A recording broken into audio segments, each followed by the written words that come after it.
제가 그 목회를 하면서 수많은 성도들을 만나고 또 상담을 하고 이런 가운데 안타까운 게 뭐가 있냐면, 그 성도가 참 착한데 인생은 잘 안 풀리고 또 문제가 있다는 것을 이제 발견하게 돼요. 그럼 그게 원인이 뭐냐? 아주 치명적인 어떤 문제인데, 우리는 흔히 이렇게 생각하는 성도들 많아요.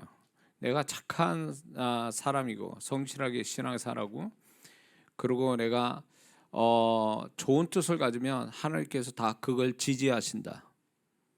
그거를 보증하고 축복하신다. 이런 생각을 가지고 있어요. 그게 아주 치명적인 문제예요. 그게 그렇지 않거든요. 많은 성도분들이 그 하나님이 가지신 생각을 모르고 자기 생각에 어떤 만들어놓은 하나님도 인정하지 못한 영적인 생각을 자기가 가지고 그거를 진리처럼 생각하고 살다가, 하나님이 보증하지 않는 일 때문에 결과에 가서 자신이 생각한 만큼 결과 안 나고, 또 오히려 그게 안 한 것보다 못하는 결과를 가져오는 것들이 상당히 많아요. 그것 때문에 고통받는 성도들도 있고. 왜 그러면서 이제 하나님 앞에, 하나님 내가 좋은 뜻을 시작했는데 왜 이렇게 돼야 됩니까? 라고 하나님께 하소연하고, 또 그런 것 때문에 해결이 안 된 채 계속 세월이 가면서 괴로움을 당하는, 해결이 안 된 채 계속 가면서 힘들어하는, 그게 본인만 아니라 이제 가정, 일터 이런 것까지 더 파급이 되어지는 그런 어려움을 겪는 성도들을 종종 보게 될 때 안타까움을 갖게 됩니다. 그 원인이 뭐냐? 치명적인 게 이런 거죠. 우리는 네 가지 흐름이, 우리가 이 땅에 살아가면서 네 가지 흐름 속에 살게 되는데, 네 가지 흐름 중에 하나든 둘든 하여튼 그 흐름 속에 사는데, 그거는 뭐냐? 첫 번째는 세상이 만들어준 인생의 흐름이 있어요. 세상이 만들어준 인생 흐름. 몇 살에 학교 들어와서, 몇 살에 뭐 대학 나오고 직장 다니고 결혼을 언제 하고 뭐 이런 식으로 자기 그 세상의 통념, 세상 통념, 또 세상이 요구하는 어떤 인생의 흐름이라는 게 있어요. 또 몇 살에 집을 사고 몇 살에 뭐 어떻게 하고 뭐 이런 것들이 다 그런 게 있단 말이에요. 그렇기 때문에 그런 세상이 만들어준 인생의 흐름이 있고요. 또 두 번째는 자기가 만들어낸 인생의 흐름이 있어요. 나는 몇 살에 뭐하고 이렇게 다 흐름을 짜놓고 그 흐름을 따라 이제 살아가는 자기가 만든 인생의 흐름이 있어요. 세 번째는요, 아주 이건 문제가 되는 건데, 사단이 만들어낸 인생의 흐름이 있어요. 사단에게 속아가지고 사단이 이끄는 대로 인생이 흘러가는 거죠. 근데 사단은 도적질하고 죽이고 멸망시키는 일을 주 목적으로 우리를 다루고 있기 때문에, 그런 것 때문에 사단이 만들어 놓은 흐름 속에 들어가 버리면 이 사람은 되는 것 같아도 꼭 끝에 가면 안 되게 돼 있어요. 또 이게 안 되고 저쪽이 안 되고, 그러면서 인생이 안 되는 거예요. 그 사단이 만들어 놓은 흐름 속에 들어가면 거기서 본인이 사단의 흐름 속에 들어갔다는 걸 알고 빠져나오기 전까지는 계속 사단의 흐름 속에 속아서 결국 인생을 망치는 거죠. 그래서 사단의 흐름 속에 들어가면 이렇게 처음보다 훨씬 더 시간이 갈수록 더 사이즈가 커져요. 불행의 사이즈가. 뭔가 믿는데도, 내가 예수 믿고 교회 다니는데도 불구하고 뭔가 점점 안 되어 간다, 여러 종류로 안 되고 사이즈가 커진다, 그러면 그 사단의 흐름 속에 들어가서 그런 거예요. 응? 그리고 이제 네 번째가 이제 제가 이제 또 얘기하고 싶은 게, 성령께서 만들어낸 인생의 흐름이 있어요. 성령께서 우리 인생 속에 들어와서 우리의 인생을 만드신 흐름이 있어요. 성령의 흐름을 따라 그분의 이끄심대로 살면은 안 되는 것 같아도 되고 없는 것 같은 데도 있게 되고, 그래서 그 끝머리가 항상 하나님 보시기에 좋고, 또 결국은 나 자신한테 축복으로 끝나는 일들이 참 많거든요. 근데 문제는 이 네 가지 어떤 인생의 흐름 속에 주체자가 된 세상이든 자기든 마귀든 그런 어떤 성령께든 어떤 그 흐름 속에, 어디에 흐름 속에 들어가서 살게 돼 있거든요. 그 흐름 속에 살게 되면 반드시 예수 믿는 사람은 아주 이거는 뭐 선택이 아니라 성령이 이끄시는 인생의 흐름 속에 살아야 인생이 잘 되는 건데, 그거는 빼놓고 나머지 흐름 속에 살아가는 게 문제가 된다는 거죠. 응? 세상이 이렇게 살라 그러면 거기에 맞춰서 사는데 성실하게 살긴 살아요. 그런데 결국은 그 흐름이 하나님이 인정 안 하신다 그거예요. 하나님이 인정 안 하시는 흐름 속에 살다 보니까 되는 것 같은데도 안 되는 거예요. 그거는 세상이 만들어준 인생의 흐름 속에 살다 보면 이거는 이게 복불복이에요. 되기도 하고 안 되기도 하고 이런 거죠. 또 자기 자신이 만든 인생의 흐름이, 어떤 사람이 자기 인생 계획한 대로 다 흘러가는 사람이 어디 있어요? 이거는 세상 사람이 하는 거죠. 인생의 주체자가 자기라고 생각하는 거예요.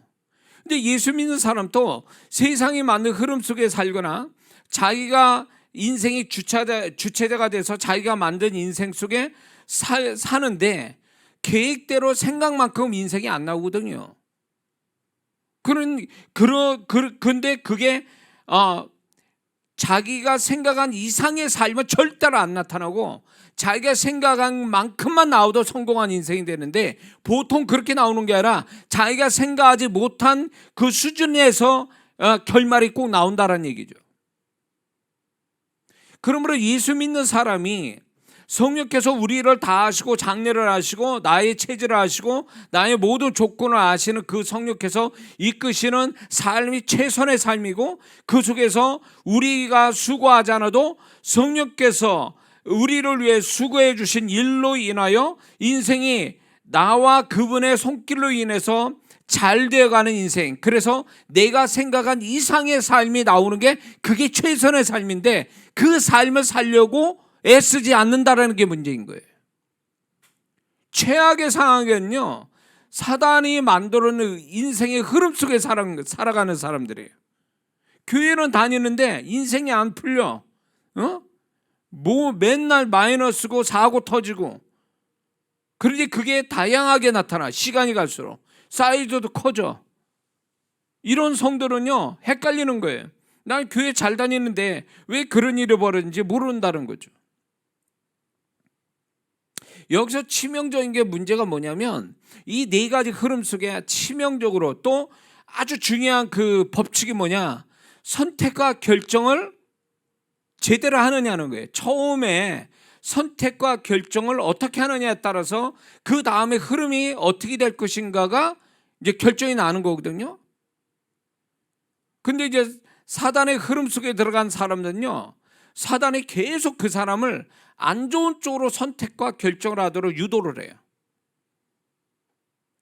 그게 그런 어떤 사단의 속임수에 넘어가지고 계속 그 사람의 생각과 그 사람의 상황을 이렇게 잡고 안 좋은 쪽으로 선택하고 결정하도록 계속 사단은 그거를 푸시하는 거죠. 그거를 하도록 유도를 하는 거예요, 자꾸. 그러니까 예수 믿는 사람이 결국은 첫 시작할 때 선택과 결정을 성령이 이끄시는 대로 선택과 결정하려고 순종하는 마음을 가지면, 네가 이쪽으로 선택하면 좋겠다라고 하는 증거를 보여주시고 선택하게 만드시거든요. 절대로 하나님은 우리의 인생을 그분이 마음대로 하시진 않아요.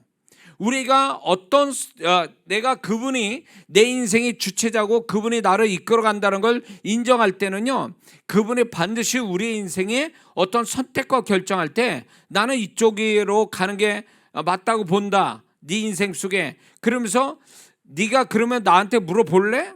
물어본 다음에 내가 증거를 줄게, 이런 식이거든요.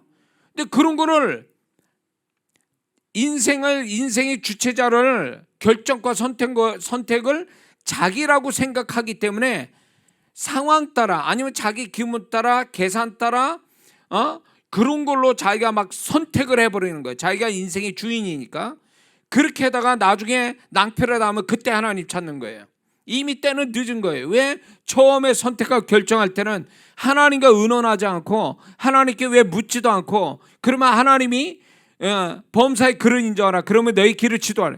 그분을 나의 주권자요, 그분이 나의 책임자요, 그분의 결정권자라는 걸 그거를 믿고 그랬다면 물어봐야 되는 거고, 그분이 증거를 주실 때까지 기다려서 그분이 증거를 주시는 거 가지고 그 방향으로 선택하고 결정해도 늦지 않는데, 이런 의식을 가지지 않는다, 이런 태도로 가지지 않는 거예요. 그러니까 교회 잘 다니고 착하면 뭐하냐고. 교회 바깥의 삶에서는 항상 안 좋은 쪽으로 선택하고 결정하는데, 자기가 결정하고 상황이 그러니까 그렇게 결정하고 다른 사람 말 듣고 또 결정하고 귀신의 소리 듣고 또 결정하고, 그러니까 인생이 안 풀리는 거예요. 응? 왜 그렇게 사냐고. 그리고 하나님 탓해요. 그렇게 살아놓고 가다 보니까 아니거든. 근데 이제 그거를 하나님이 자기를 그렇게 이끌어서 고난을 주신 걸로 착각하고 있어요. 하나님이 그렇게 고난을 주시질 않거든. 근데 자기가 그렇게 해석을 해버리는 거예요. 그러니까 여기서 인간의 교만이 나오는 게 뭐냐면, 물어봐야 되는 거예요. 그분께. 그분이 나의 모든 걸 아시는데 그분께 물어봐야 되는데 자기 식대로 해석을 해버리니까, 그분께 물어서 정답을 얻는 게 아니라 자기 식대로 오답을 가지고 움직여버리니까 더 수렁에 빠져버리는 거죠. 응? 왜 그렇게 하냐고. 왜? 그리고 이제 그렇게 선택하고 결정하고 지나가잖아요. 원점으로 돌아온다면 그 사람은 정말 그래도 행운아예요. 원점으로 돌아간다, 다시 제자리로 돌아와서 다시 선택과 결정할 수만 있다면 그 사람은 정말 그런 거는 굉장히 축복된 거예요. 근데 보통은요, 자기가 선택을 결정하면 시간의 흐름 따라서 그게 되돌아올 수가 없는 거예요. 원위치로 돌아오잖아요. 그 잘못된 선택과 결정으로 인한 상처와 손해와 괴로움을 다 당하고 가는 거예요. 그거를 원래 상태로 회복이 안 돼. 그러니까 그런 식으로 가면서 예를 들어서 하나님이 믿자는 자하고 멍에를 매지 말라 했더니 그렇게 주변에 얘기하고, 그런데 자기가 좋아서 결혼해가지고 결혼 생활에 엉망이 되고 맨날 울고 살고, 그럼 누가 만든 거예요 그거를? 그런 뻔한 확실한 하나님께, 그거는 신앙의 ABC에 그 지나지 않는 그런 진리도, 그런 것도 믿지 않고 그거를 정말로 그 말씀대로 살지 않고 자기 멋대로 결정해가 놓고 나중에서 하나님 원망하고 하나님께 하소연하고 그런 대로 어떻게 돼요? 원점으로 돌아갑니까? 안 되잖아요. 그러니까 많은 믿는 분들이 이런 어떤 인생의 흐름에 이 네 가지 흐름이 있다라는 것조차도 모른 채 그냥 자기는 이렇게 괜찮다고 생각을 했지만, 그리고 내가 선한 뜻이니까 하나님께서 그걸 책임져 주실 거야 라고 하지만 절대 그렇지 않다라는 거예요. 왜 처음에 그 모든 것이 결정나는 그 처음 시점에서는 왜 그렇게 어리석은 선택과 결정을 하느냐 이거죠.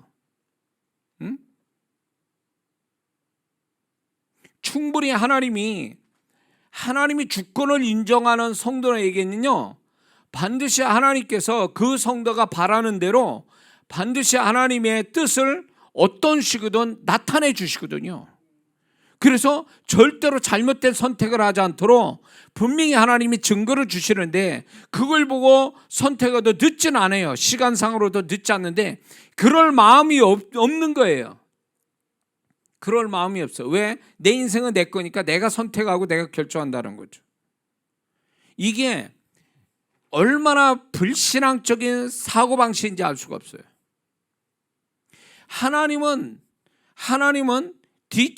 우리의 뒤치다거리 하시려고 계신 분이 아니에요.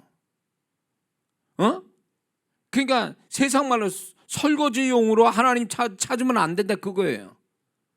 왜? 처음부터 하나님이 이 모든 인생의 모든 주권자가 되셔서 다 앞일을 하시는 하나님께 왜 그런 걸 물어보지 않는다라는, 왜 물어보지 않느냐는 거예요. 그건 일종의 교만이에요. 내 인생은 내 거니까 내 마음대로 선택한다? 하나님보다 내가 더 지혜로워서 내가 하는 게 올바르다? 라고 생각하는 이 교만에서 나오는 얘기거든요. 예수 믿는 사람이 우리는 죽으나 사나 주의 것인데, 주의 것이 됐다는 건 그분의 소유가 돼서 내가 가진 것이 없다 그거예요. 오로지 나는 그분으로 인하여 빌려 쓰는 인생인데, 그분이 소유자인데 그 종이 주인 마음대로 해야 될 거로 종이 마음대로 하는 거죠. 그러면 주인은 어떻게 할 것 같아요?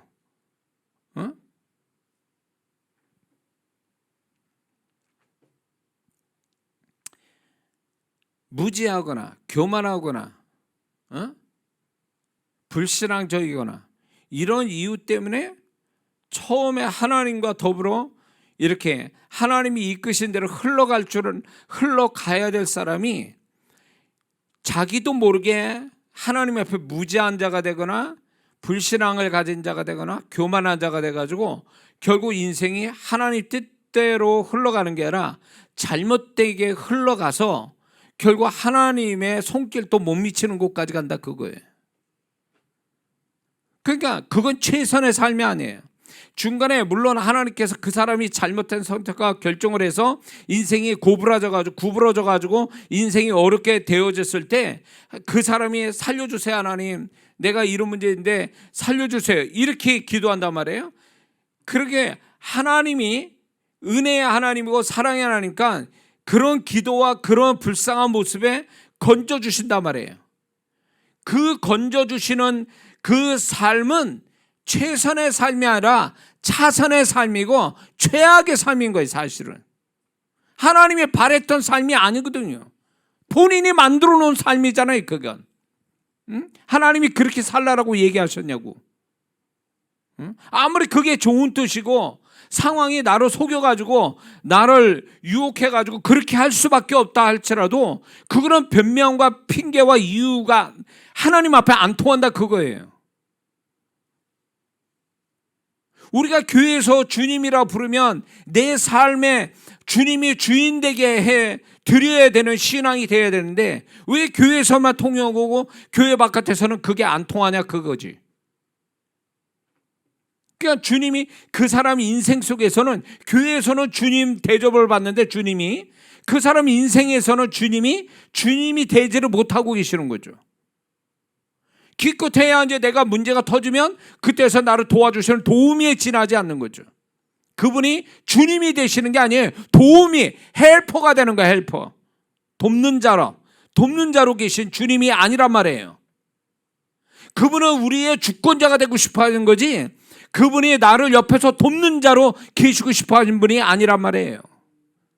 그러니까 맨날 그분이 나를 돕는 자로만 인식하니까 돕는 자니까 결정은 누가 하냐? 내가 하는 거예요. 내가 주인이니까. 그러니까 항상 문제가 터질 수밖에 없는 거예요. 쓸데없는 고난을 받는 거죠. 우리가 당하는 고난 중에 쓸데없는 고난이 얼마나 많은 줄 아세요? 내가 만든 고난이에요. 그건 하나님이 허락한 고난이 아니라고. 근데 이제 그런 사람은 하나님이 나를 고난을 주셨다 이렇게 얘기해요. 곰곰이 생각해 보라고. 그게 자기로 인해서 생긴 고난인지 하나님이 정말 뜻 가운데 생긴 고난인지 분별을 할 줄 알아야지. 자, 어떤 사람이 고난을 당하고 있어요. 살려달라고 그래서 하나님 살려주셨어요. 그러면 고난을 해결해 주시는 하나님께 감사는 하겠죠. 그게 전부일까요? 왜 이 고난이 어디에서 왔는지 확인을 해봤습니까? 이 고난이 어디서부터 출발이 됐는지, 내 원인 제공자가 누군지 확인을 해봤냐고요. 그러니까 이게 자기가 처음에 잘못된 선택과 결정에서 벌어진 고난을 하나님이 허락한 고난처럼 해석한다면 이 사람은 계속 이 삶이 반복될 수밖에 없는 거예요. 재현이 되는 거 계속 상황만 다를 뿐이지 그런 일이 계속 벌어져. 왜? 원인을 모르는 거예요. 원인을. 자기가 잘못된 선택과 결정으로 벌어진 그 일에 대해서 그게 내가 잘못했구나. 내가 하나님께 뜻을 물어보지 않고 그분이 어디로 이끄시는지에 대한 증거를 구하지도 않지 내 멋대로 결정을 해서 내가 이런 일이 벌어졌구나. 이게 정답이거든요. 이래야 다음부터는 그렇게 안 할 거잖아요. 하나님께 물어보고, 내가 한번 이걸로 내가 선택을 해가지고 내가 홍구멍이 났으니, 내가 괴로움을 당했으니 다음부터 그러지 말아야지, 하나님께 물어야지. 이게 정답인데, 고난을 하나님이 은혜로 해결해 주셨다고 그래서 다음에 또 그 방법, 그 원리대로 해버리면 그 사람은 끝이 없는 거예요. 그 고난이 끝나지 않는다니까. 응? 사사기가요 350년 동안 이스라엘 백성이 7번이나 한 번으로 끝날 일을 7번 돼서야 비로소 끝났어요. 350년 동안. 그게 뭔지 아세요? 우상 섬겨서 이방 족속에 침입받아서 고통받다가 사사로 주시고, 이게 한 서클이에요.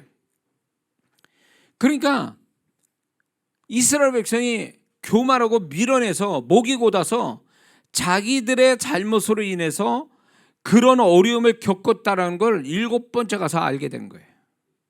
한 번으로 끝날 일을 350년 동안 7번을 겪은 거예요. 이렇게 어리석음이 어디 있어요? 그 사사기는 그걸 얘기하는 거예요. 그러면 그 사사기, 이스라엘 민족에만 사사기 있는 줄 아세요? 개인의 삶에 사사기가 다 있다고. 개인의 삶에. 응? 왜 반복하고 있냐고. 하나님 허락지도 않은 걸. 한 번이면 한 번으로 교훈 얻고 한 번으로 끝날 일을, 왜 그 한 번으로 끝날 일을 7번, 8번씩 반복해서 살냐고. 그러니까 인생이 안 되는 거예요. 어? 그러니까 인생이 자기 노력과 열심과 착함으로 다 되는 줄 알아, 예수 믿는 사람이. 응? 그게 빛을 발하려면 하나님이 선택하고 결정하는 그 뜻 안에 그 흐름 속에 그게 열심이 있고 착함이 빛을 발하는 거지, 처음부터 하나님이 뜻이 아닌 데서 있어봐야 그 착함과 열심이 아무 의미가 없다고요. 그거는 도움이 안 된다고. 그거는. 응? 지금 또 반복하는 사람이 있을 거예요. 상황만 다를 뿐이지 해석을 못하는 거지. 하나님이 시각에서 자기 인생을 해석을 못하는 거예요. 왜 내가 이런 거예요? 왜 이번엔 돈이고 다음엔 질병이고 그 다음엔 사람 문제고 다음엔 일의 문제고, 이게 왜 생긴 줄 모르는 거야. 상황은 다른데 내용이 다른데 원리는 같아요. 원리는. 그런 거 생각 안 해봤습니까? 다양한 어떤 상황은 있는데 그 다양한 상황이 하나의 원리에 의해서 생겼다라는 거. 수학 문제가 엄청 문제가 많은데 푸는 건 간단한 공식으로 푼다는 거 아세요? 우리 삶이 그렇다고요. 신앙이 좀 이렇게 연수가 좀 되고 지식이 있고 주님을 또 만나는 경험과 주님의 생각을 받아보는 사람이 있으면 자기 인생을 하나님과 더불어 함께 살아가는 그분의 흐름 속에 살려고 하는 것이 이게 정상적인 모습이거든요. 근데 지식만 있어. 성경 지식만 있고 교회 생활만 있어. 그러다 보니까 자기 인생은 하나님이 타치를 못하는 거예요. 하나님은요, 인격적인 분이라 그분에게 주권을 내드리지 않으면 그분은 절대로 그 사람에게 움직이지 않으신다고요. 알고는 계셔도 움직이시지는 않아요. 이거 아세요? 하나님이 아시는 거와 일하시는 거는 다른 차원이에요. 근데 하나님이 아시는 걸로 끝나는 성도들이 많아요. 하나님이 아신다고 해서 일하신다라는 얘기가 아니거든요. 하나님이 아시면 일하시게 내드려야지. 그분께 내어드려야 되는 거예요. 근데 왜 자기가 움켜쥐고 있냐고. 자식부터 시작해가지고 자기 인생뿐만 아니라 자기 자식도 자기가 움켜쥐고 있어요. 그러면 그 자식이 자기 부모대로 됩니까? 애 망가러친 다음에 그때 와서 할 때는 이미 때 늦은 거예요. 어? 자식의 반병신 돼가지고 사는 거, 그 누가 책임질 거예요, 그거? 응? 자기가 내 배로 낳았으니까 내 마음대로 한다? 내가 그 자식을 마음대로 해서 키운다고?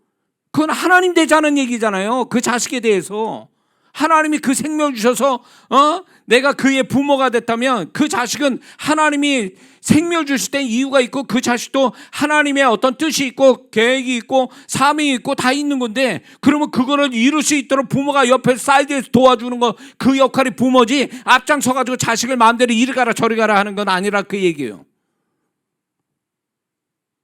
내 말이 틀려요, 맞아요? 응? 그러니까 가만히 보면 난 교만합니다 이렇게 말은 안 하지만 그의 삶에서 교만이 나오는 거야 그냥. 응? 하나님이 주권을 인정하네. 하나님이 주권을 인정한다면 그분께 모든 걸 내어드려야 되는 이게 있어야 되는데 내어드리질 않아요. 왜? 내가 다 움켜쥐고 내가 해야 되니까. 그게 교만이잖아요. 응? 왜 그렇게 사는 거지? 왜 내어드리질 않아요? 주님이 이거를 주님께 맡깁니다. 주님이 나타나신 대로 뜻하신 대로 제가 순종하겠습니다. 왜 이게 안 되냐고. 그분이 내 인생 망칠까 봐 그러는 거예요? 아니면 아예 그냥 그분을 무시하고 내 마음대로 결정하고 해 간다라는 얘기입니까? 도대체 뭐예요 도대체? 이런 분들이 또 이런 게 있어요. 자기가 결정해 놓고요 그냥 밀어붙이는 거예요. 하나님 내가 이렇게 결정했으니까 도와주세요. 그러니까 밀어붙여 그냥. 이게 하나님 뜻인지 아닌지 이것도 안 물어봐. 왜? 내가 선한 뜻으로 결정낸 거니까 그냥 밀어붙이는 거. 하나님 도와주셔야 됩니다. 그러니까 자기가 선한 뜻이 있으니까 정당하다 이 얘기지. 그렇습니까? 하나님 뜻보다 자기 뜻이 위에가 있는 거냐고. 아무리 그게 선하고 착한 것이라 해도 하나님 뜻보다 앞설 수 없고 하나님 뜻보다 높을 수는 없는 거예요. 믿습니까? 근데 왜 자기의 선하고 착한 뜻을 하나님 뜻보다 앞세워서 자기가 자기 뜻을 주장하느냐 그 얘기예요. 그러니까 인생이야. 그래 네 마음대로 해 그러면. 그러니까 하나님이 네가 나를 주권하지 나의 주권을 인정하지 않았기 때문에 나는 너를 도울 수 없다라는 거예요. 그분은 무시당하고 무시당하면서 우리를 도우신 분이 절대 안 해요. 믿습니까? 그분이 최악으로 그 하나님이 그 예수님이 십자가에서 우리에게 무시당해서 인간에게 무시당해서 죽으시면 그걸로 끝나는 거지, 믿는 자에게 또 한 번 무시당하는 건 하나님이 그걸 용납하지 않으신다는 거예요. 그분이 무시당하고 있는 거예요. 그분의 주권을 드리지 않고 내 마음대로 했다는 것은요 그분을 무시하는 거고 그분이 우리에게 무시당하면서 우리를 도우시질 않아요. 그러니까 그런 사람한테는 하나님의 흔적이 그분의 도우심이 안 나타나는 거예요. 그분의 도우심이 나타나지 않으면 생각해 봐야 돼요. 내가 그분에게 주권을 드리지 않고 그분을 무시해서 내 마음대로 했다면 그건 하나님이 도우시질 않아요. 그러니 네 마음대로 해. 그거예요. 방관한다고. 구경꾼으로 보시는 거예요. 그게 얼마나 무서운 얘기인 줄 아세요? 그래 네 마음대로 해봐 그러면. 그러면 나 혼자 허우적거리는 거지. 내가 애쓰지 않으면 진행되는 거 없고 애쓴다 해도 문제는 터지고. 그러면 그 사람은 매번 이런 일을 벌이면 아 인생은 이런 거구나 고달프고 인생은 이렇게 가는 거야 이렇게 해석하거든요. 예수 믿는 사람 정말 그럴까요? 인생이 그렇습니까? 하나님이 우리를 구경만 하시는 분이세요? 우리와 함께 하신다는 게 무슨 말이에요? 그분의 말씀이 우리와 함께 하신다는 그 말씀이 뭘 얘기하는 거예요? 나와 동거동록하고 나와 모든 걸 같이 함께 나누고 내 몫이 있고 하나님의 몫이 있어서 내 인생을 책임지고 살아가 이렇게 이끌어 가신다는 얘기 아니에요? 우리는 그걸 경험하는 거예요. 내가 얼마나 내 인생에 최선을 다하고 열심을 다하는가 그게 중요한 포인트가 아니라 얼마나 내 인생 속에 하나님이 얼마나 나와 같이 내 인생을 나보다 더 내 인생을 사랑하셔서 나를 사랑하셔서 내 인생을 돕고 계신가 그게 포인트 아니야 말이에요. 그게 우리의 인생의 포인트란 말이에요. 그게 하나님이 나를 얼마나 도우시는가 이게 포인트지 내가 얼마나 고생하고 내가 얼마나 열심히 살고 내가 얼마나 착하게 살았냐가 포인트가 아니란 말이에요. 잘못된 포인트를 잡고 인생을 그렇게 사니까 하나님을 경험도 못하고 혼자 외떨어이 그냥 광야에서 혼자 사는 것처럼 사는 거 아니에요 그게. 그러니까 이게 뭐 하나님이 도우심이 있어요. 야 이건 계산으로 나오잖아. 하나님만이 하신 일들이야. 이러면서 하나님이 함께 해주신 것을 고마워하고 감사하고 이런 게 있어야 되는데 그런 게 하나도 없어. 1 더하기 1은 2밖에 안 되는 거예요. 3도 안 되고 4도 안 돼. 왜? 하나님이 함께 하셔야 1 더하기 1은 100도 되고 1000도 되는 건데 하나님이 함께 하심이 없으니까 1 더하기 1은 2밖에 안 되는 거예요. 하나밖에 안 나오는 거예요. 그러니까 인생이 계산대로만 나오는 거지. 예수 믿는 사람이 인생이 계산대로 나오는 인생입니까? 하나님이 함께 하셔서 계산으로 안 나오는 것들이 얼마나 많은데 그것이 다 하나님의 은혜고 하나님의 손길이라고 우리는 자랑하고 세상에 자랑하고 하나님을 높이는 것이 바로 여기에 있는데 그런 걸 경험하지 못하고 자기 열심으로만 사는 거야. 그냥 그것만. 그게 무슨 하나님께 영광이에요. 그게 하나님이 개입돼야 하나님이 영광 받으시지. 자기 혼자 열심 낸 거에 무슨 하나님이 영광을 받았어요. 그래 안 그래요? 그 자기 열심으로 사는 거야. 그냥 자기 열심으로. 하나님도 인정하지 못하고 하나님도 함께하지 못하는 자기 열심으로만 사는 거야. 외로이 그냥. 얼마나 불쌍한 인생이에요. 예수 믿는 사람의 인생의 성공은요 이런 측면이 있어요. 하나님의 나를 내가 한 것보다 더 그분의 손길이 많은 것, 그것이 예수 믿는 사람의 인생의 성공이에요.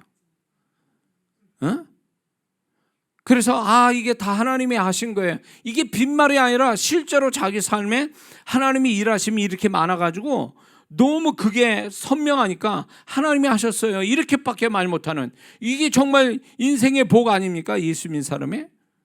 근데 행거는 나밖에 없어. 내가 수고한 것밖에는 눈에 안 보여. 그게 무슨 인생의 성공이요? 고달픈 인생 사는 거지.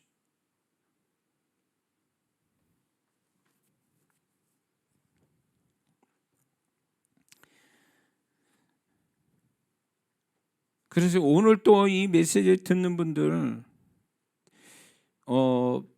제게 오는 하나님이 보내주신 성도분들의 어떤 대부분의 어떤 특성을 제가 이렇게 제가 캐치를 하자면 이런 분들이 참 많아요. 지금 제가 얘기하는 이거에 이런 걸 깨닫지 못해가지고 하나님도 원하지 않는 고난을 받고 손해를 보고 낭패를 당하는 성도분들이 한둘이 아닌 거예요. 제 집회 현장에 보면. 그러니까 너무 안타까운 거예요. 그게. 그러니까 또 그런 성도는요, 어떤 영적인 멘토, 믿을 수 있는, 신뢰할 수 있는 영적인 멘토가 없어요. 그런 분들은 또 멘토가 옆에 있어서 뭐라고 얘기도 해주고 막 이렇게 해가지고 아니다, 이렇게 해야 된다, 이런 어떤 하나님의 음성을 전달해 줄 수 있을 만큼의 영적인 멘토가 옆에 있어야 되는데 없어요. 그러니까 이게 치명적인 문제가 되는 거예요. 큰 교회 다니면 뭐 하냐고. 성경 지식 많고 예배 잘 들으면 뭐 하냐고. 이런 하나님을 아는 지식이 모자라 가지고 어리석은 선택과 결정을 하고 있는데 이걸 막아주고 아니라고 다른 하나님의 뜻이 이거라고 얘기해 줄 수 있는 어떤 신앙의 방향을 제대로 잡아주는 멘토가 없는데 그게 얼마나 불쌍한 모습이냐고. 그런 성도 한둘이 아니에요. 학벌이 높으면 뭐 하냐고. 많이 공부하면 뭐 하냐고. 하나님을 알지 못해서 인생을 그렇게 하나님 뜻도 아닌 대로 막 흘러가고 있는데, 그렇다고 해서 그런 또 세상적인 뭔가를 가진 성도는 또 이게 자존심인지 교만인지 알죠. 멘토를 만날 생각을 안 해요. 계속 힘들어 가는데도 자기가 뭐가 문제인지를 묻지도 안 해. 묻지도 따지지도 않는 것처럼. 그래가지고 그냥 가는 거예요. 그래가지고 문제가 점점 다양하게 사이즈가 커져가서 이제 자기 힘으로 어떻게 할 수 없을 때 그때 하나님을 찾아요. 이미 한창 골마 터져가지고 이제 회복 불능될 쯤 돼야 이제 그때서 하나님 찾는 이 신앙은 문제가 많다 그 얘기예요. 왜 그렇게 사냐고. 왜? 그 좋은 머리 신앙생활 그렇게 많이 하고 성경 지식 많이 하는 사람이 왜 그렇게 사냐고. 왜? 그러니까 똑똑한 것 같은데도 바보스러운 거지 그게. 하나님과 더불어 사는 삶이 아니었기 때문에 그렇게 되는 거예요. 하나님을 경험하고 하나님과 더불어 사는 삶이었다면 절대로 그럴 수가 없어요. 근데 교회만 다녔지 그 하나님과 그 주님과 함께 사는 삶의 법을 모르는 거예요. 그 자기 인생 자기 열심으로 살고 착한 마음 가지고 살고 교회만 다닐 뿐이지 자기 인생에 하나님과 더불어 사는 이 삶의 어떤 그 법칙이 없는 거예요. 자기 나름대로의 하나님과 함께 더불어 사는 어떤 뭐가 없는 거예요. 이게 참 문제인 거죠. 문제라고.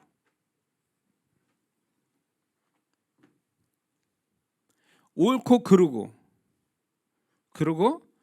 유익되냐 손해볼 거냐 성공할 거냐 실패할 거냐 세상은 그런 식으로 계산을 하거든요. 예수 믿는 사람은 그게 아니란 말이에요. 그런 식으로 사는 게 아니라고요. 이게 하나님 뜻이냐 아니냐, 하나님은 어떻게 하라고 나한테 말씀하는가, 그리고 이게 말씀에 어떻게 되는가, 이런 것으로 기준 삼고 살아가야 될 예수 믿는 사람이 세상 사람의 그런 사고방식대로 살아가니까 인생이 안 되는 거예요. 유익된다면 하나님께 무시하고 막 유익된 쪽으로 흘러가고, 잘 될 것 같으니까 하나님 음성 안 듣고 그냥 막 내달리고 말이에요. 하나님이 필요할 때는 단지 내가 지금 하고 있는 거에 도움을 받기 위해서 하나님이 필요한 거고, 내가 고난을 당할 때 하나님이 필요한 거지, 하나님이 1순위가 돼서 그분의 뜻대로 움직이고 나는 그분 앞에 순종하는 사람으로 살려는 결단이 아니라 그 얘기예요. 그러니까 인생이 자기 식대로 됩니까?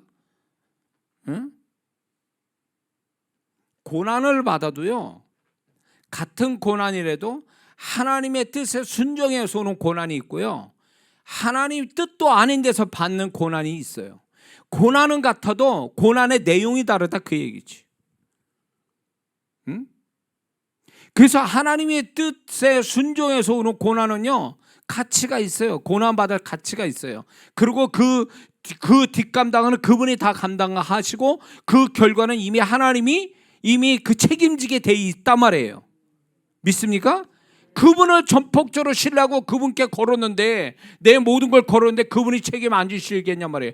책임지시는 거예요. 그런데 하나님 뜻도 아닌데 고난을 받으면 그건 하나님 책임이 아니라는 거예요. 하나님 책임 안 지신다는 거예요. 자기가 책임져야 되는 거예요.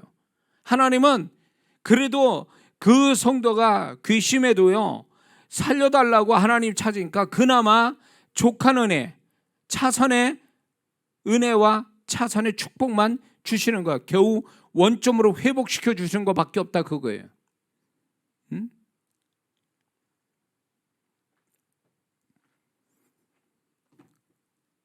자, 그래서 예수 믿는 사람이 하나님과 더불어 함께 사는 삶, 이거를 지금부터 하지 않는다면 그 사람은 지금 얘기한 제 실수들, 자기의 이런 잘못된 선택과 결정에 의한 어떤 그 뒤의 삶은요, 이게 계속 반복될 수 있어요. 죽을 때까지 반복이 돼요. 그러면서 죽는 순간에도 뭐 때문에 내가 인생을 이렇게 살아야 되는지 그것조차도 모르고 죽을 수도 있어요. 우리는 구원받은 다음에 하나님과 더불어 사는 삶, 이거를 훈련을 받아야 되는 거예요. 그렇게 먼저 산 사람에게 그 먼저 산 사람을 멘토 삼아서 자기도 그렇게 하나님과 더불어 사는 삶, 이거를 처음부터 이거부터 배워야 되는 거예요. 이게 교회 생활보다 더 중요한 문제예요. 근데 교회 생활이 신앙 전부가 돼버린 거예요. 교회 생활이. 교회 생활은 내 신앙생활의 지극히 일부분에 지나지 않아요. 교회에서 머무는 게 여러분은 365일 매일 옵니까? 교회 매일 예배 드리고? 그게 아니잖아요. 교회 생활은 내 신앙의 일부분이에요. 나머지는 하나님과 더불어 함께 사는 삶, 이게 있어야 되는 거예요. 이게 있고 교회 생활이 있어야지. 교회 생활만 있어. 교회 생활만. 하나님과 더불어 사는 삶은 없고. 그러니까 이게 안 맞는 거야. 안 맞는 거야. 교회 생활을 다 하는데 삶은 자기 멋대로 사니까, 자기 생각대로 사니까 이게 교회 생활에 축복이 안 따르는 거예요. 어? 하나님과 더불어 함께 사는 삶 플러스 교회 생활, 이렇게 돼야 그 사람 인생이 잘 굴러가는데 교회 생활만 있는 거예요. 나머지는 자기 멋대로 하고. 그러니까 이런 생각 들죠. 나는 교회 생활 열심히 성실하게 착실하게 하는데 왜 내 인생은 이렇게 막 지지고 볶고 난리가 나지? 이래요. 그거는 뻔한 거 아니에요, 답이. 그분과 함께 사는 삶이 아니었으니까 그런 거 아니에요. 그건 뭐 볼 거 없어요, 그거는. 그분이 왜 우리와 함께 하신다고 말씀하는 거예요. 우리와 모든 삶에 함께 동고동락하며 그분의 존재가 우리의 마음과 우리 삶에서 드러나시고, 그래서 우리가 함께 동행하는 삶, 그분과 동행하는 삶을 갖고 싶어 하셔서 우리와 함께 하신 거 아니냐 말이에요. 근데 왜 우리는 그 의미를 모르죠? 그렇게 알면서도 아는 거하고 깨닫는 거하고 차원이 다르거든요. 그러니까 성경 지식으로 한 거지 그게 자기 삶에서 뼈저리게 경험돼서 아는 것이 아니었다, 그 얘기예요. 머리로 아는 지식이었지. 그분을 존중하려면 어떤 사람이든 하나님 무시하는 사람이 누가 있겠어요? 예수 믿는 사람 중에. 그럴 사람 없어요. 근데 그 삶 자체가 이미 하나님을 무시하고 있다, 그 얘기예요. 뭘로 무시하냐? 그분을 인정하지 않아요. 자기 삶에 그분이 주권자고 그분이 함께 하신다는 걸 아예 믿질 않고 인정도 안 해. 그러니까 그 자체가 벌써 하나님 무시하는 거 아니냐 말이에요. 응? 아니, 한 집안에 나이 드신 부모님이 계시면요, 그 집에 사는 자식이나 며느리나 손주들도 그 나이 드신 그 부모님을 의식하잖아요. 싸울 거 안 싸우고 큰 소리 낼 거 큰 소리 못 내고 그러잖아요. 어른이 있으니까. 하물며 집안에 어른이 있어도 그렇게 하는데, 하물며 우리와 함께 하신다는, 우리를 구원하신 그 주님이 함께 하신다는데 왜 그분을 기억하지 않고 의식하지 않고 그분과 함께 살려고 하지 않느냐 말이에요. 그게 무시당하는 거죠. 주님을 무시하는 거지. 주님을 무시해서 뭔 좋은 일이 있겠어? 주님을 무시해서.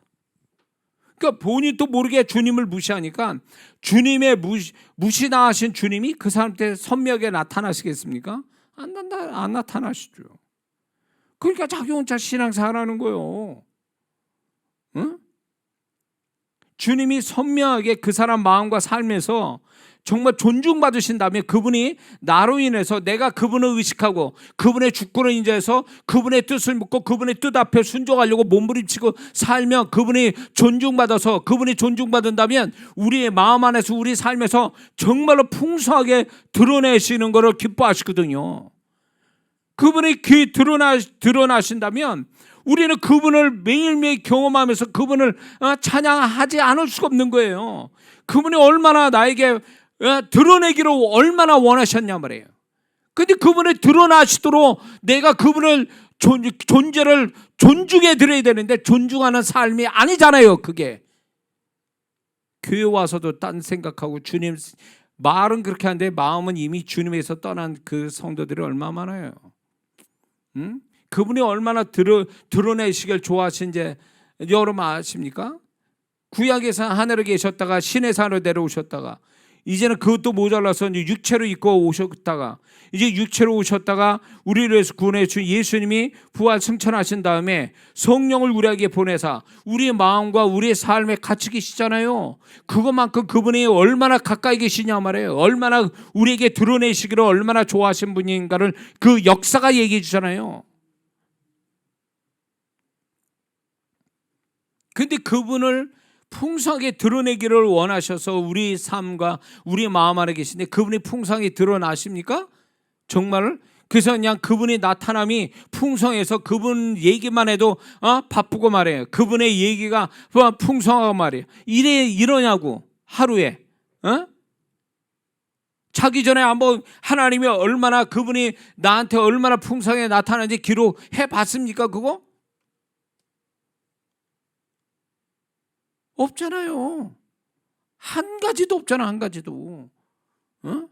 아리까리 하잖아요. 그냥 이건가 저건가 이렇게 할 정도로 그분의 존재를 잊어버리고 살았잖아요. 하루 종일. 그분이 그런 분이냐고. 숨는 도적입니까? 그분이? 숨는 거예요? 숨바꼭질 하냐고 우리하고. 숨는 걸 좋아하신 분이냐고 그분이. 근데 우리는 그분 본이 아니게 우리 때문에 우리가 무시당해서 그분을 무시해서 그분이 숨는 자가 되신 거 아니에요 지금? 그분이 그렇게 신령한 사람에게만 그분이 나타나십니까? 그건 아니잖아요. 성경이 어떻게 그렇게 얘기하고 있어요? 신령한 사람만 주님이 나타난다고. 신령한 사람만 주님의 음성 듣습니까? 그건 아니거든요. 근데 왜 우리는 그분을 희미하게 알게 되고 그리고 그분의 나타남을 아주 자신 있게 얘기를 왜 못하냐고. 왜?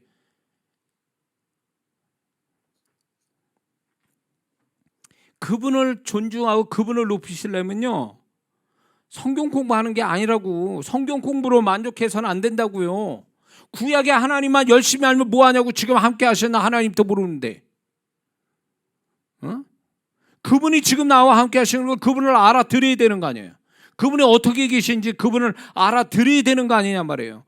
그분이 이렇게 계시네. 내 마음속에 내가 어떤 상황에 주님이 이렇게 내 마음에서 나타나셨고 내 삶의 어떤 상황에 그분이 이렇게 나타나고 계셨다라는 걸 우리는 알아들이는 것이 그분을 존중해 드리는 거잖아요. 나타나셨는데도 모르잖아요. 어디서 어떻게 나타났는지. 그러니까 그분을 존중하는 게 아니지 그게. 하나님을 높인다? 뭘 어떻게 높인다는 거예요? 그분이 나타남에 대해서 내가 인정을 안 하는데 그분이 어떻게 높임을 받냐 말이에요. 그분이 나타났는데 내가 인정을 안 해드려. 그런데 그게 무슨 주님을 높이는 거냐고.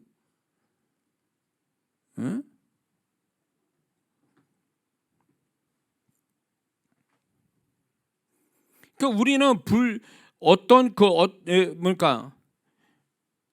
우리도 모르는 사이에 그분을요 무시하고 있는 거예요. 그분의 존재를 무시하고 그분을 알려고 하지도 않고. 이러니까 그분이 마음에 어떤 속상한 마음을 갖고 계시는 거죠. 그러니까 주님은 많은 성도분들이 주님은 천국 가서나 만나는 분, 그리고 신령한 사람에게만 이렇게 통해서 경험하는 주님 이렇게 생각해요. 그러니까 이게 신앙이 정말 잘못 배운 거예요. 잘못 알고 있는 거예요. 우리는 열심히 행위로서 전도하고 봉사하고 이런 걸로 하나님을 높입니다. 그게 틀렸다는 건 아니에요. 그거는요 주님을 늘 만나는 사람한테는 그거는 당연한 거 아니에요? 그건 결과로서 당연한 일이에요. 그게 목적이 아니에요. 그게 우리가 주님과 늘 함께 살고 그분을 경험하고 사는 사람은 그 일은 그냥 자연스럽게 나타나는 결과에 지나지 않는다고요. 그게 목적이 아니에요. 그건 결과지. 목적은 뭐예요? 내가 그분과 함께 더불어 사는 거잖아요. 그분을 의식하고 그분을 의식해서 그분을 경험하고 사는 거. 그래서 내가 세월이 갈수록 그분의 존재가 더 선명해지는 거.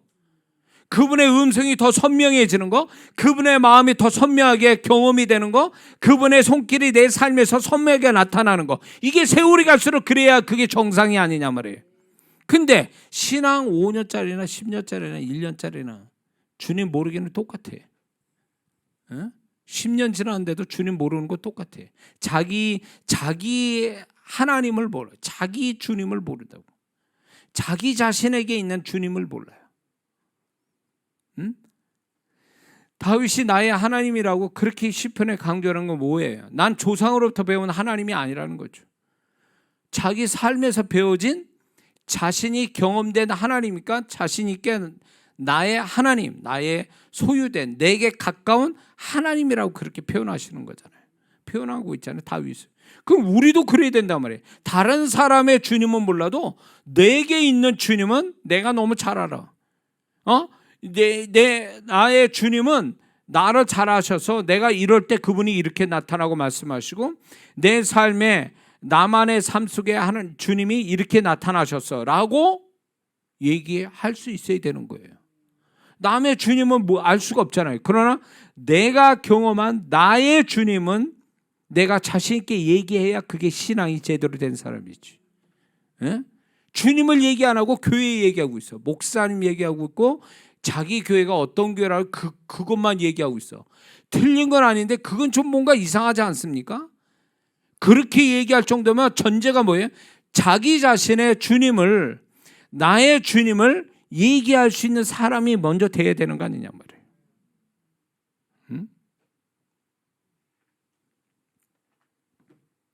그래서 저는 주님이 지금 이 주님이 가까이 오신 이때에, 오시려고 하시는 이때에 과연 신앙이 정말 좋은 신앙이 뭐냐, 그리고 정말 주님이 바라시는 신앙은 뭐냐 할 때 전 이거라고 확신을 가지고 여러분에게 말씀드립니다. 이걸 얘기할 때도 성령께서 얼마나 이거를 이 기름 부어 주신 줄 몰라요. 이런 메시지를요. 주님이 없는 신앙생활, 여러분 이게 좀 이상하죠. 주님이 없는 신앙생활, 신앙의 주체, 신앙의 대상이 우리 주님인데 주님이 없어. 이거는 지어낸 말이 아니에요. 지금 현대인의 신앙이 바로 이거예요. 주님 없는 신앙생활, 종교 의식만 있고 자기만을 위한 신앙일 뿐이에요. 주님을 만나거나 주님을 경험하는 신앙이 아니라 그예요. 그러니까 또 주님을 무시하는 신앙, 그분을 무시하는 신앙이 되니까 아예 주님이 없는 신앙이에요. 이슬람교는 마호메트가 있고 부처가 있고 다 있는데 우리는 주님이 계신데 실제 가서는요, 주님 없이 신앙생활 하는 사람이 얼마나 많은 줄 아세요? 교회가 주님이 된 사람이 얼마나 많은 줄 아세요? 단지 성경 지식에 주님 된 자가 얼마나 많은 줄 아세요? 그러니까 주님이라고 부르지만 기도하는 거나 이럴 때도 주님을 의식하고 기도하는 게 아니에요. 주님이라고 부르긴 해도 내 독백을 하고 끝나버리는 거야. 기도도 그분과 소통하려고 기도하는 게 아니에요. 그분이 내 기도로 받으시고 그분과 소통하기 위해서 기도하는 게 아니라는 얘기예요. 그러니까 주님 없는 기도들을 하고 있는 거예요. 실제로 가서는요, 주님 없는 예배, 주님 없는 기도, 그러니까 주님이 없는 거야. 내가 나를 위해서 그냥 그렇게 할 뿐이에요. 웃기죠? 주님 없는 신앙생활. 주님의 음성을 듣고 주님을 만나려고 예배 드리는 게 아니에요. 그냥 목사가 설교한다, 내가 원함이 있으니까 기도한다, 이게 결국은 그게 신앙생활이라고 생각하는 거예요. 그 사람은 예배 속에서 주님 음성 듣고 주님을 느끼고 주님을 경험했다가 아니에요. 목사님 설교 잘하시네, 목사님 설교가 은혜가 되는데 뭐가 있어요? 그 말에 맞는 것 같아요? 제가 설교할 때 항상 그 얘기예요. 이 설교에서 주님의 음성을 각각 듣기를 원한다고. 목사가 목사의 소리를 내는 겁니까? 설교자가, 강의는 지식을 전달하니까 그 사람 목소리가 나올 수는 있으나 설교는 적어도 그 시간에 목사님들이 주님의 음성을 말하려고 기도하고 성경 찾고 묵상하고 그런 거 아니에요? 그러면 그게 인간 목사의 소리로만 들어야 되냐 그 얘기예요. 나는 그런 성도한테 꼭 얘기하고 싶어. 설교를, 주님의 음성 들었습니까? 당신을 향한 주님의 음성 들었습니까?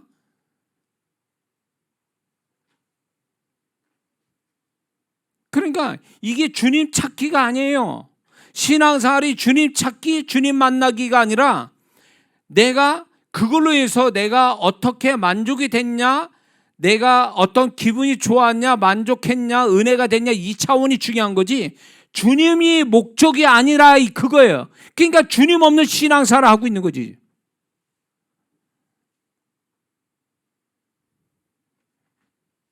이게 심각한 거예요. 오늘날 성도들 신앙에. 예?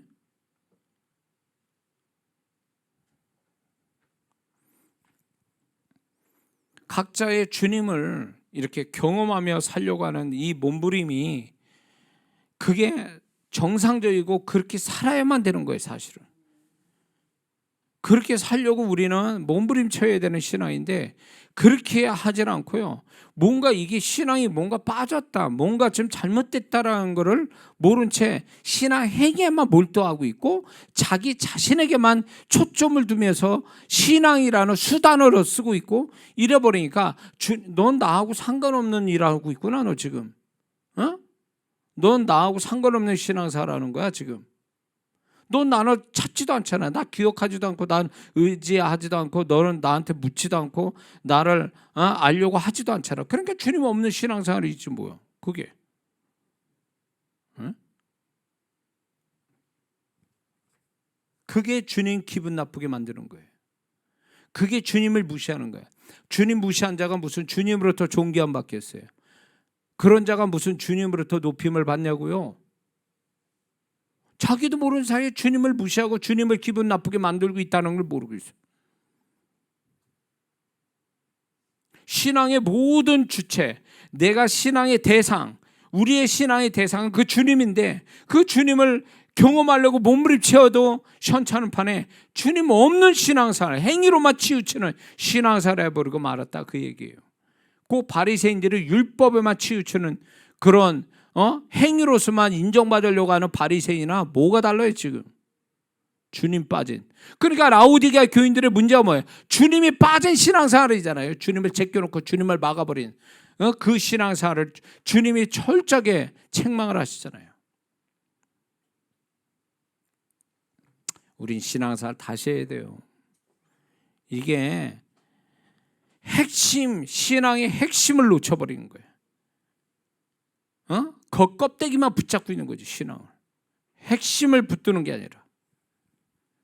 그래서 우리는 서로가 주님이 자기 자신한테 어떻게 살아 계셨는지를 서로 나누는 거죠. 그런 속에서 은혜로 서로 주거니 받거니 하고 저 성도한테는 주님이 저렇게 역사하는구나 그러면서 은혜도 받고 깨닫기도 하고 그래서 더 주님을 알아가는 거죠. 서로가.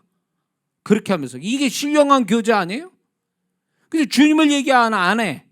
자기를 얘기하고 있어. 자기를 얘기하고 있어. 어?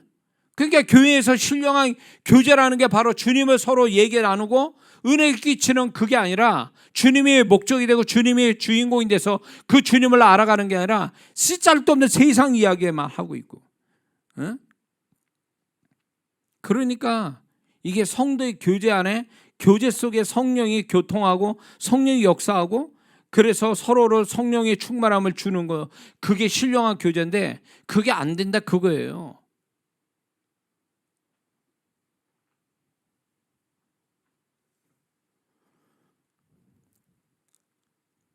그래서 우리가 다시금 신앙생활을 이제 주님을 경험하는 신앙생활 그리고 그 주님을 기쁘게 서로 나누고 이야기하는 그래서 세월이 갈수록 우리가 주님을 더 알아가는 마음과 삶에서 더 알아가는 그래서 주님으로부터 주님을 더 풍성히 경험하고 주님으로 충만해지는 그런 신앙생활, 그게 우리한테 지금 필요하다는 거죠.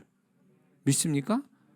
신앙생활 그렇게 오래 했다는데도 사람은 안 변하고 주님 모르기는 매한 가지고, 그 사람이 자랑하는 건 뭐냐? 교회에서 봉사하고 열심히 된 거, 그거밖에는 자랑할 게 없어요.